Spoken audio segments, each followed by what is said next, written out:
உணவே ஜீவசக்தி, உணர்வே பிரம்மஞானம், அன்பே சிவம், மனமே குரு. குரு பிரம்மஸ்ரீ நித்யானந்த சாமிகள் ஆசியோடும், சித்தர்களுடைய அருளாசியோடும், மகான் தத்துவராயருடைய அருளாசியோடும், உடுமலை பிரம்மஞான குழு பாடசாலை சார்பிலையும் என்னுடைய சார்பிலையும் அனைவருக்கும் ஆத்ம வணக்கம். நமக்கு ஆன்ம முன்னேற்றம் வேணும். இந்த ஆன்ம முன்னேற்றம் வேணும் அப்படின்னா எதுக்குன்னா மனுஷனாக வாழணும்.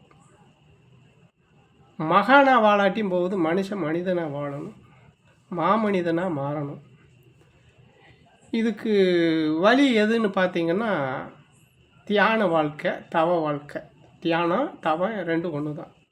அப்போ இந்த தியானத்தில் இந்த தவத்தில் பயணம் பண்ணுனா மட்டும்தான் இந்த ஆன்ம முன்னேற்றம் கிடைக்கும், ஆன்மீக அனுபவம் கிடைக்கும். அப்போது தியானம் வேணும்னா தியானம் செய்யணும்னா மன வைராக்கியம் வேணும்.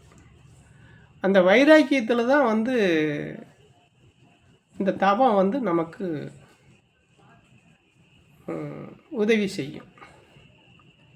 மன உறுதி வேணும். மன உறுதி வேணும்னா அன்பு, கருணை, நேர்மை, அறவாழ்வு, அறம் சார்ந்த வாழ்வு, இதெல்லாம் நமக்கு தேவை. அப்படி அந்த வாழ்க்கையை தொடர்ச்சியாக நம்ம கையில் எடுத்து வாழ்க்கை வாழ்ந்துட்டு இருக்கும்போது தான் அந்த தவ வாழ்க்கை, இப்படி வாழ்கிறவங்களுக்கு தவ வாழ்க்கை தானாக அமையும். அந்த தியானம் தானாக அமையும், தவ வாழ்க்கை அமையும். அந்த தவ வாழ்க்கையில் அதை கடைப்பிடிச்சி வாழும்போது ஒரு மனிதனாக வாழுவோம். அந்த மனிதனாக வாழும்போதே தியானம் கைகூடும். தியானம் கைகூடுச்சு அப்படின்னா ஒரு மாமனிதனாக மாறுவோம். அதோடு மட்டுமல்ல, இந்த தியானம் கைகூடுற போதே நமக்குள்ளே இருக்கக்கூடிய பிரச்சனைகள், நமக்குள்ளே இருக்கக்கூடிய அவஸ்தைகள், துன்பங்கள், இதெல்லாம் மாறுறதுக்கு 100க்கு 100% மேலேயே அதில் பலன் இருக்குது, லாபம் இருக்குது, ஆன்ம லாபம் இருக்குது. அப்போ அந்த வகையில் பார்த்தீங்கன்னா மனநோய்க்கு, அதாவது உடல் நோய்க்கு, மனநோய்க்கு சிறந்த மருந்து எது அப்படின்னா தவம்தான், இந்த தியானம்தான். அதோடு மட்டுமில்ல, ஆன்மீக ஞானம், ஆத்ம விசாரம், ஆன்ம முன்னேற்றம், இது எல்லாத்துக்கும் அருமருந்து தான் அந்த தியானம். வாழ்க்கையில் ஒரு பிடிப்பு இல்லாமல் ஒரு விதமான விரக்தி மனிதர்களுக்கு, எதிர்பார்த்தது நடக்கலை, ஏமாற்றம், நடக்காத ஒரு ஏமாற்றம், அதே போல் ஒரு விதமாக நடக்காத ஒரு சில விஷயத்துகளுக்காக மனுஷன் அதை பற்றி தெரியாமல் நடக்காதது மேலே ஆசை வச்சு அதனால அதோட உண்மைத்தன்மை தெரியாமல் அதனால வேதனை இவனாக வாங்கிக்கிறது.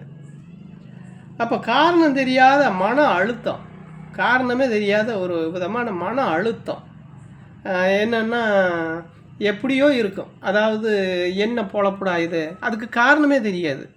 என்ன பொழப்பு இது, என்ன வாழ்க்கை, என்ன வாழ்ந்து என்ன புரோசனம், அது செத்தே போயிடலாம்டா, இது என்ன பொழப்புடா அப்படிங்கிற ஒரு விதமான ஒரு கோழைத்தனமான ஒரு எண்ணம் நமக்குள்ளே உருவாகும்.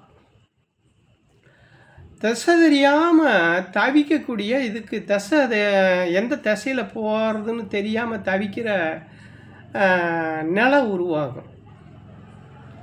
கடலுக்குள்ளே படகு, இந்த கடலுக்குள்ளே கப்பல் திசை தெரியாமல் தவிக்கிற மாதிரி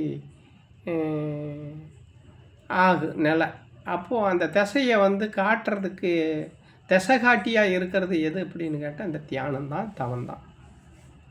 அப்போ இவ்வளவு பெரிய விஷயங்கள் நமக்குள்ளே இருக்கிற ஆறாத ரணங்களுக்கு மருந்து இதுதான். நமக்குள்ளே இருக்கிற ஆறாத துன்பங்களுக்கு கழியாத துன்பங்களுக்கு அருமருந்து இந்த தியானம் தவம். அப்போ இதெல்லாம் நம்ம வந்து உணரணும், தெரியணும். தெரிஞ்சுக்கிட்டு இந்த வாழ்க்கையை இந்த பயணத்தை வந்து நம்ம கடைப்பிடிச்சி வாழ்க்கையில் கடைப்பிடிச்சிக்கிட்டு வரணும். ஆனால் இது வந்து உடனே வந்து அப்படி ஆகிரு இப்படி ஆகிரும்னு சொல்கிறதுல நீங்கள் நம்ப தேவையில்லை. இது வந்து ஒரு ஆன்மீக வாழ்க்கையினுடைய